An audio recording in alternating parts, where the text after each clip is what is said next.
खबर है बिहार से, आपको बिहार लिए चलता हूं। बिहार में गरजा बुलडोजर।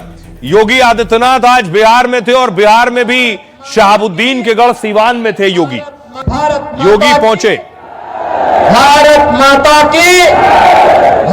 माता की जय श्री राम, जय जय श्री राम।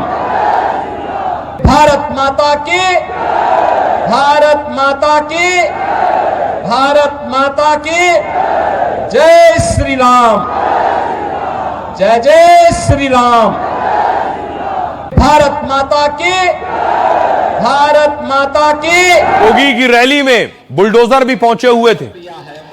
योगी बोल रहे थे सिवान में और पहले से पीछे उनके सामने कई बुलडोजर खड़े थे। हमने कहा था ना, माफिया राज का अंत करेंगे।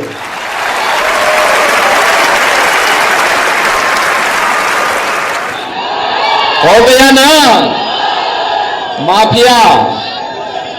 और मुझे अच्छा लगा आपने बुलडोजर भी खड़ा कर दिया है माफिया के लिए। हमने कहा था ना, माफिया राज का अंत। तो योगी ने एक नहीं ताबड़तोड़ तीन रैलियां की हैं। तीनों रैलियों की तस्वीर बक्सर में योगी आदित्यनाथ थे, भोजपुर पहुंचे और फिर सिवान पहुंचे।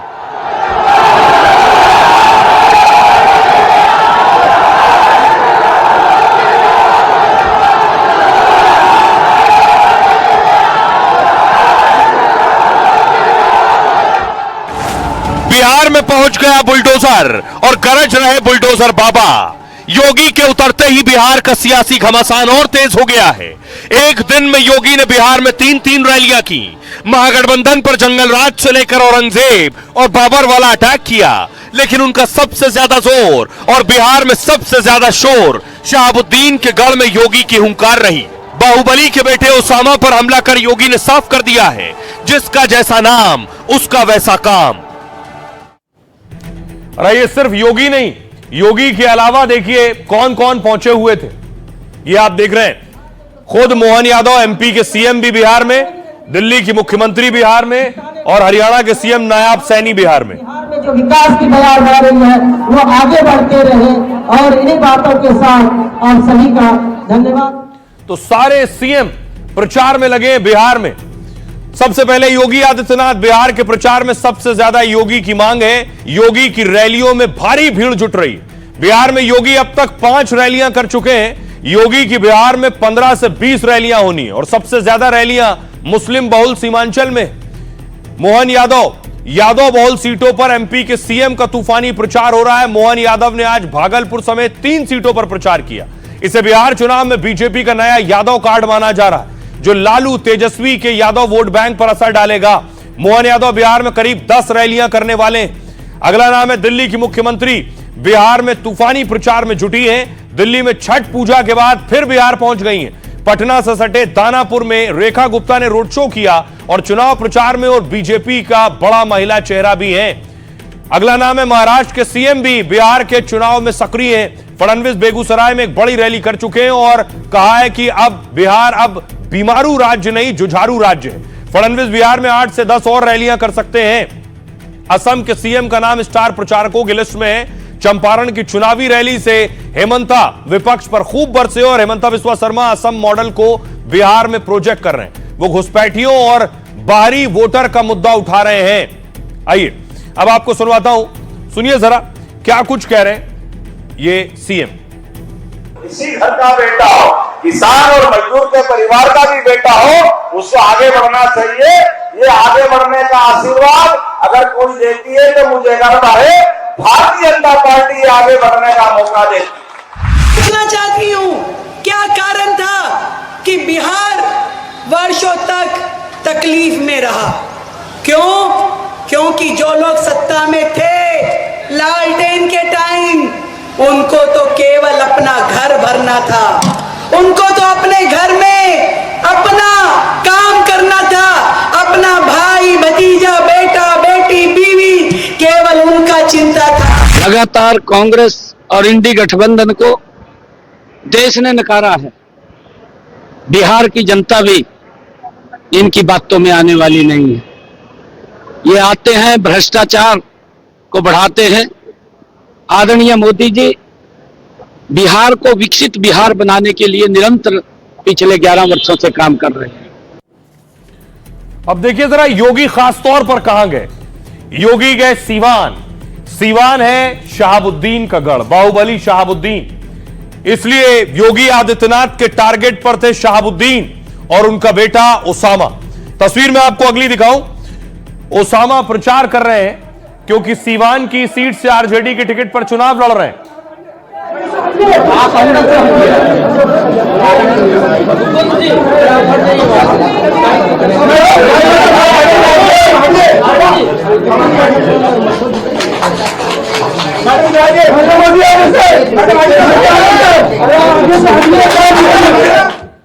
बिहार में योगी पहुंचे सिवान, ये तस्वीर आप देख रहे हैं। शहाबुद्दीन, उनके सुपुत्र ओसामा और तेजस्वी यादव। योगी ने बाहुबली रहे शहाबुद्दीन के गढ़ रघुनाथपुर में रैली की। पहले बुलडोजर से योगी का स्वागत हुआ, फिर उनकी रैली हुई। योगी ने कहा, मुझे हैरानी है कि आरजेडी ने जिसे मैदान पर उतारा है वो देश दुनिया में अपने आपराधिक कामों के लिए जाना जाता है। नाम भी देखिए, ओसामा शहाब। अब जैसा नाम वैसा काम। यहीं पर चांद बाबू के बेटे पर एसिड डालने का काम हुआ था। जनता ध्यान रखे कि फिर ऐसे अपराधी खड़े ना हो पाए। रघुनाथपुर सीट का नंबर है 108, जो सनातन का शुभ अंक है। शुभ अंक में एनडीए ही आनी चाहिए, किसी अशुभ को मत आने देना। उसके बाद बाबा ने बुलडोजर की तरफ रुख किया। कांग्रेस ने राम मंदिर के रथ को रोकने का पाप किया था। आरजेडी के लोग अयोध्या में राम मंदिर का विरोध कर रहे हैं। यूपी में बुलडोजर माफिया की छाती पर ऐसे दौड़ता है कि एसपी और उसके पार्टनर को बस फातिहा पढ़ने का मौका मिलता है। कांग्रेस, आरजेडी, एसपी अपराधी माफिया को गले लगाते हैं। ये किसी बाबर और औरंगजेब की मजार में जाकर सजदा पढ़ेंगे। बिहार की एनडीए सरकार की अपराध पर जीरो टॉलरेंस की नीति है और जो बच जाता है यूपी का बुलडोजर उसे पूरा कर देता है। उसके बाद योगी ने घोटाले पर प्रहार किया। जो पशुओं का चारा खा जाए वो सब कुछ डकार जाएगा। जानवरों तक का चारा खा जाने वाले विकास क्या करेंगे? 2005 से पहले बिहार पहचान खोने के दौर से गुजर रहा था। पहले बिहार अपराधियों का अड्डा था, अराजकता, गुंडागर्दी थी। जब डकैती डालनी होती थी तो ये लालटेन बुझा देते थे। लालटेन बुझाकर डकैती करने वाले बिहार को अंधकार में डालेंगे। महागठबंधन अपराध की फैक्ट्री और विकास का बैरियर है। अब लालटेन और जंगल राज नहीं, विकास की रोशनी चाहिए। सुनिए जरा योगी आदित्यनाथ को वो क्या कह रहे हैं। मुझे आश्चर्य हुआ जब मैं रघुनाथपुर में आया और रघुनाथपुर में आकर के मैंने देखा कि आरजेडी ने यहां से जो प्रत्याशी दिया है वो अपनी खानदानी आपराधिक पृष्ठभूमि के लिए इस पूरे क्षेत्र में ही देश और दुनिया में कुख्यात रहा है। नाम भी देखो ना, जैसा नाम वैसा काम। बहनों और भाइयों, सीवान में वह जंगल राज फिर से मत आने दीजिए। आपने देखा होगा कैसे चांद बाबू के पुत्र के ऊपर इसी सीवान में एसिड उड़ेलने का काम हुआ था। ये वही बिहार है। ये अपराधी फिर से जीवित न होने पाए। ये कांग्रेस को, आरजेडी और समाजवादी पार्टी जैसे दलों को शोभा दे सकता है कि वे किसी पेशेवर अपराधी और माफिया को गले लगा करके किसी बाबर और किसी औरंगजेब की मजार में जाकर के सजदा पड़े। लेकिन यहां किसी सच्चे भारतीय को शोभा नहीं देता। एनडीए की, बीजेपी की सरकार जो बोलती है वो करके भी दिखाती है। हमने कहा था ना माफिया राज का अंत करेंगे, हो गया ना माफिया। और मुझे अच्छा लगा आपने बुलडोजर में खड़ा कर दिया है माफिया के लिए। उत्तर प्रदेश में तो ये ऐसे दौड़ता है माफिया की छाती में कि फिर सपा और उसके पार्टनर्स को केवल और केवल उसके यहां फतिया पढ़ने का ही अवसर मिलता है, बाकी कोई अवसर ही नहीं मिलता है। जब डकैती डालनी होती थी लाइटें बुझा देते थे और कांग्रेस और आरजेडी मिलकर के अरे गरीब का ही नहीं खाते थे, पशुओं का चारा भी डकार जाते थे। बहनों और भाइयों, भगवान के अस्तित्व पर एक प्रश्न खड़ा करते हैं।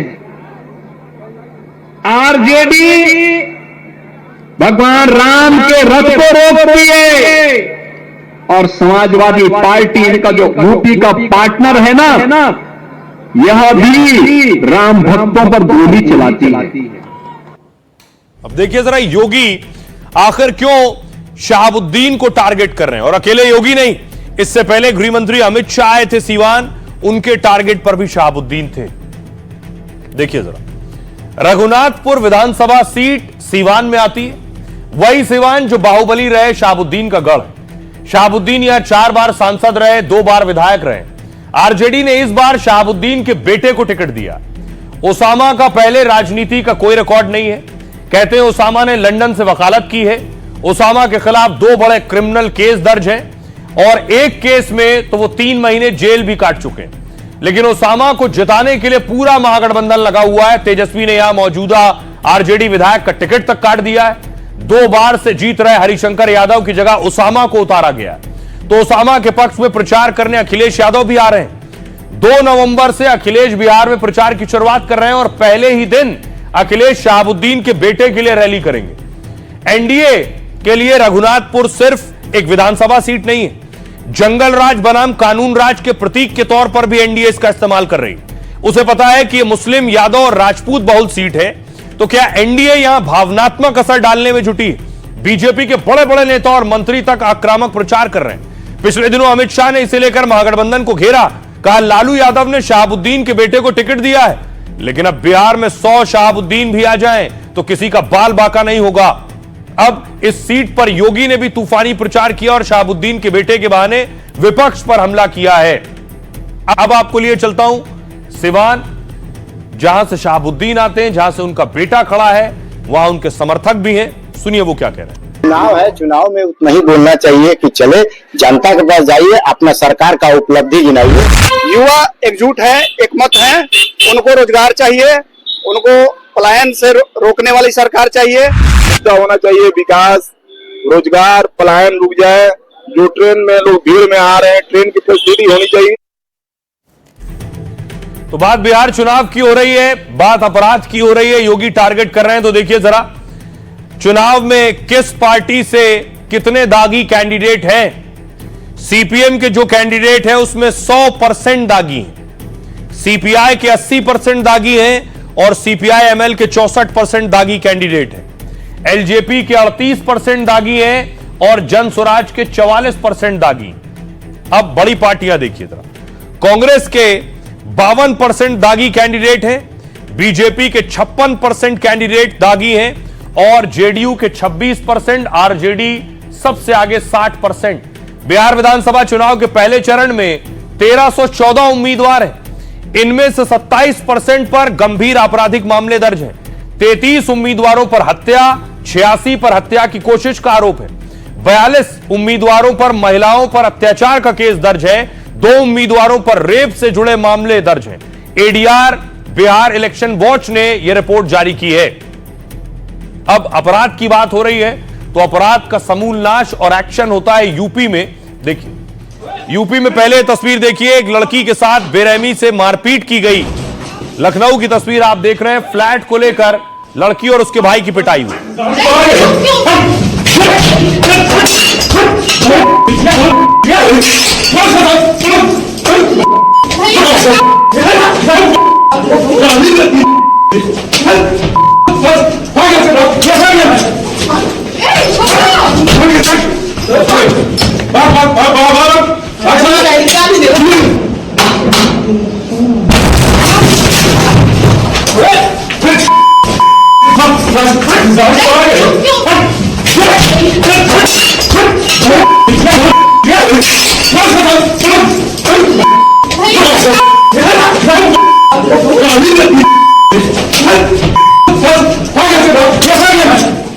एक और तस्वीर आपको दिखाऊं, यूपी से ही है, कैसे इलाज हो गया। एक और घटना में मनचला माफी मांग रहा है।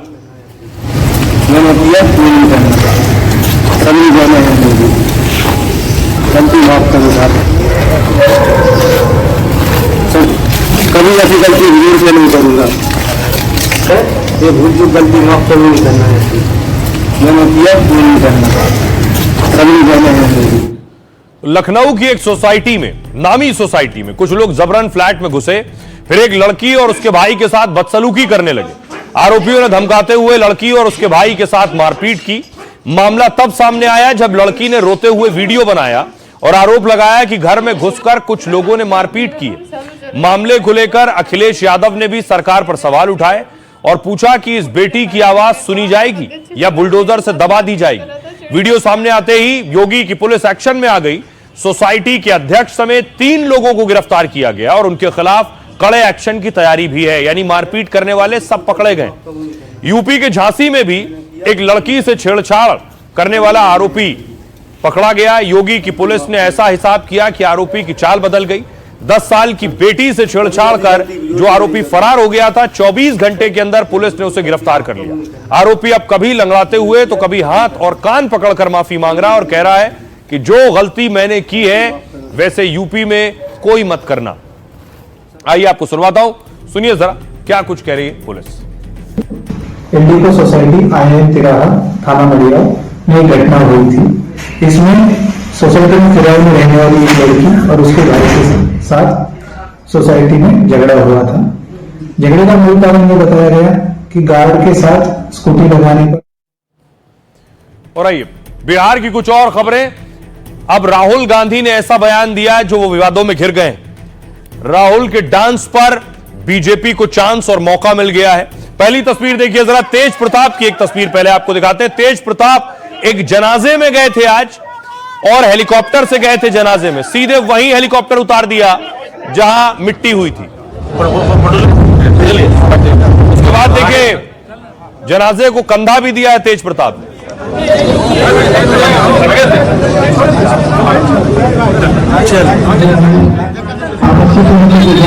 उसके बाद सेल्फी भी समर्थकों को दी जनाजे में ही।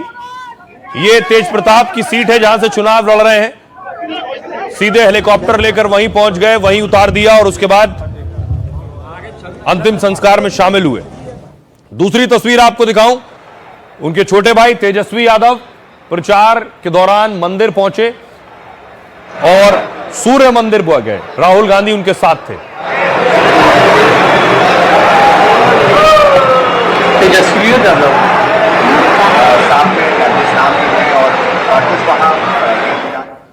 राहुल, तेजस्वी और मुकेश सहनी आज एक साथ मुजफ्फरपुर में रैली कर रहे थे। ये मुजफ्फरपुर रैली की तस्वीरें आप देख रहे हैं। और राहुल ने ऐसा बयान दिया कि वो खुद विवादों में घिर गए। राहुल गांधी ने प्रधानमंत्री नरेंद्र मोदी पर विवादित टिप्पणी की है। मुजफ्फरपुर की रैली में राहुल का पीएम पर हमला। नरेंद्र मोदी को छठ से कोई लेना देना नहीं, राहुल ने कहा। उन्हें सिर्फ आपका वोट चाहिए। वोट के लिए उनसे कोई भी ड्रामा करवा लो, वो कर देंगे। वोट के लिए उनसे कहिए कि स्टेज पर आकर डांस कर दो तो वो भी कर देंगे। इस पर रेखा गुप्ता ने कहा, वोट के लिए महागठबंधन के लोग कुछ भी कर सकते हैं, निजी हमले भी कर सकते हैं, किसी की माता जी पर भी कमेंट कर सकते हैं। लोगों को धोखा देकर वोट हासिल करना इनका लक्ष्य है। बीजेपी के नेता ने कहा, राहुल के पास कोई काम नहीं है। बाबूलाल मरांडी ने कहा, वो पिछले 11 सालों से बेरोजगार हैं। जब इनके पास कहने को कुछ नहीं होता है तो पीएम के नाम पर भी कुछ बोलते हैं। नलिन कोहली ने राहुल के पास कोई एजेंडा नहीं है कहा। राहुल अक्सर अनुचित शब्दों का इस्तेमाल करते हैं। जनता लगातार मोदी और डबल इंजन सरकार को वोट दे रही है। प्रदीप भंडारी ने कहा, राहुल गांधी अपराधी की तरह बोलते हैं। राहुल ने मतदाताओं और भारतीय लोकतंत्र का मजाक उड़ाया है। सुनिए जरा क्या कहना है राहुल गांधी और उन पर बीजेपी। कहोगे नरेंद्र मोदी जी आप ऐसा ड्रामा करो, वोट के लिए वो कर देंगे, जो भी करवाना है करवा लो। मैं कह रहा हूं आप उनको कहो कि देखो भैया हम आपको वोट देंगे, आप स्टेज पे आके नाच लो, वो नाच लेंगे, नाच लेंगे। कह रहा आप कोशिश करो, मोदी जी आइए स्टेज पे आइए, भाषण मत दीजिए, डांस कर दीजिए, हम आपको वोट देंगे, देखना कर देंगे। जो भी करवाना है करवा लो। ये महागठबंधन के लोग जो केवल चुनाव और वोटों के लिए कुछ भी कर सकते हैं, देश को बेइज्जत कर सकते हैं, व्यक्ति के बारे में कुछ बोल सकते हैं, किसी की मां के बारे में कह सकते हैं, केवल उनका लक्ष्य वोट हथियाना, जनता को बेवकूफ बनाना। ये सारे के सारे लोग चोर चोर मुसहरे भाई। प्रधानमंत्री पर जितनी भद्दी टिप्पणियां की है, डांस तो कर रहे थे राहुल गांधी खुद मोटरसाइकिल पर, और किसके साथ कर रहे थे वो उनको भी पता है। डांस करने की आदत राहुल गांधी के खानदान में है। देखिए, राहुल गांधी के पास कोई काम नहीं है, बेरोजगार हो चुके हैं पिछले 11 वर्षों से, उनको कोई मुद्दा भी सूझ नहीं रहा है। जब जिसको कोई मुद्दा नहीं सूझे तो कुछ ना कुछ तो बोलेगा ये गिर जनता के बीच में। अब बिहार आ रहे हैं तो कुछ बोलेंगे, अब किसके बारे में बोलें? काम तो उनके बाप दादा ने कुछ किया नहीं था, तो इसलिए आप इसलिए उनको बेचारा मजबूरी में कुछ न कुछ बोलना पड़ता है। गृह मंत्री अमित शाह भी आज बिहार में थे। बिहार के दरभंगा में उनकी रैली थी। अमित शाह के मंच पर आप देख रहे हैं मैथिली ठाकुर भी मौजूद हैं, उनके लिए प्रचार कर रहे थे गृह मंत्री।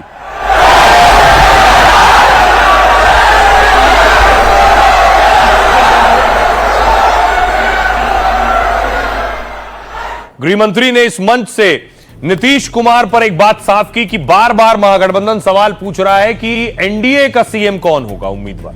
देखिए क्या कहा गृह मंत्री ने। सीएम फेस को लेकर अमित शाह ने महागठबंधन को जवाब दिया। लालू अपने बेटे को मुख्यमंत्री बनाना चाहते हैं, सोनिया जी अपने बेटे को प्रधानमंत्री बनाना चाहती हैं। मैं आज इन दोनों को बताना चाहता हूं, ना तो बिहार में सीएम का पद खाली है, ना ही दिल्ली में पीएम का पद खाली है। बिहार में नीतीश कुमार जी सीएम हैं, दिल्ली में नरेंद्र मोदी जी प्रधानमंत्री पद पर हैं। 2025 के चुनाव में एनडीए की सबसे बड़ी जीत होने वाली है। चिराग पासवान ने भी एनडीए के सीएम फेस पर चुप्पी तोड़ी। चिराग ने कहा नीतीश कुमार ही मुख्यमंत्री होंगे, चुनाव का नेतृत्व नीतीश ही कर रहे हैं। महागठबंधन ने डरा धमका कर नाम घोषित किया है। सुनिए जरा सीएम नाम को लेकर क्या कह रहे हैं। सोनिया जी राहुल को बनाना चाहते हैं और लालू जी अपने बेटे को बनाना चाहते। दोनों को मैं कह देता हूं, सीएम या पीएम कोई भी सीट खाली नहीं है। यहां नीतीश कुमार जी है, वहां मोदी जी। आपके लिए सीटें खाली नहीं है। और पुतला बना करके जो है काम कर रही है भाजपा के लोग, और हमारी पूरी सहानुभूति जो है उनके प्रति है कि बीजेपी के लोगों ने क्या से क्या कर दिया, और अब बिहार चलाने की स्थिति में अब नीतीश कुमार जी नहीं रहे। अरे प्रभु कर दिया, कितनी बार घोषणा की जाती है एक ही चीज की, है भैया मुख्यमंत्री नीतीश कुमार जी। जब उनके नेतृत्व में चुनाव लड़ रहे हैं, एक सामान्य प्रक्रिया का जिक्र गृह मंत्री जी के द्वारा किया गया कि भाई विधायक आएंगे, विधायक चुनेंगे, यही होता है। छूटते ही जब ये उदाहरण दिया जाता है कि राजस्थान में ऐसा नहीं हुआ था तो मध्य प्रदेश, अरे वहां पे एक पार्टी को चुनना था। तो सीएम की लड़ाई अलग जो एनडीए और महागठबंधन में है, लेकिन लड़ाई डिप्टी सीएम पर भी है। उससे पहले देखिए जरा, प्रशांत किशोर अररिया में थे और प्रचार कर रहे थे। जोर शोर से प्रशांत किशोर भी कैंपेन कर रहे हैं, कार के ऊपर खड़े हो गए।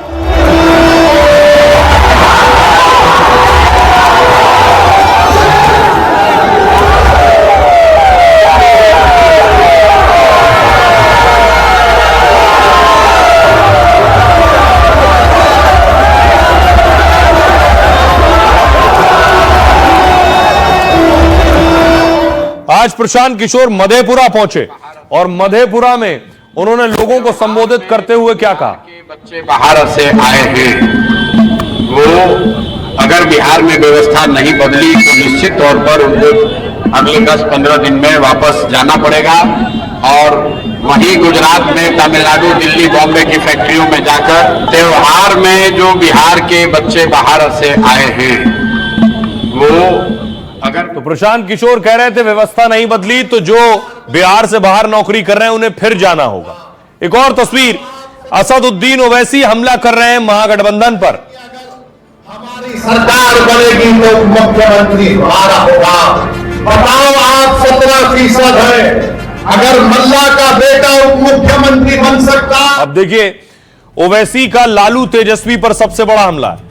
उन्होंने कहा मल्ला का बेटा उप मुख्यमंत्री बन सकता है, यानी साहनी, मुकेश साहनी। तो मोहम्मद का बेटा आखिर क्यों नहीं बन सकता है? जब 3% वाला उप मुख्यमंत्री बन सकता है तो आप तो 17% वाले हो, क्यों नहीं? वो 14% वाले बोल रहे हैं कि दरी बिछाओ, दरी बिछाओ। ओवैसी ने लालू के एमवाई समीकरण पर सवाल उठाए। लालू तेजस्वी से पूछा एमवाई में कौन है, क्या एम मुस्लिम है या अब एम मल्ला हो गया है? तेजस्वी 14% वालों को 36% टिकट देते हैं, 17% वालों को लॉलीपॉप दिया जाता है। मोतिहारी की ढाका सीट पर ओवैसी ने प्रचार किया। एमआईएम उम्मीदवार राणा रणजीत सिंह के लिए वोट मांग रहे थे असदुद्दीन ओवैसी। सुनिए जरा ओवैसी क्या कह रहे हैं इस पर और महागठबंधन क्या जवाब दे रहा है। 3% और कह रहे हैं कि अगर हमारी सरकार बनेगी तो मुख्यमंत्री हमारा होगा। बताओ आप 17% है, अगर मल्ला का बेटा उप मुख्यमंत्री बन सकता तो क्या आदम का बेटा मुख्यमंत्री नहीं बन सकता? आपको जवाब हुआ। असदुद्दीन ओवैसी सवाल उठा रहे हैं कि इंडिया अलायंस डिप्टी सीएम के लिए किसी मुसलमान का चेहरा आगे क्यों नहीं कर रहा है? अरे भाई कौन पूछ रहा है? ओवैसी छोड़िए ना, हम इस पे क्या बोलना है। और बताइए। देखिए कल हम लोगों ने जो घोषणा की है ये प्रण हम लोगों का है, इसको हम लोग जो है मिलकर के जो है पूरा करेंगे। उनको हैदराबाद में मौका मिला था, हैदराबाद में हो रहे हैं।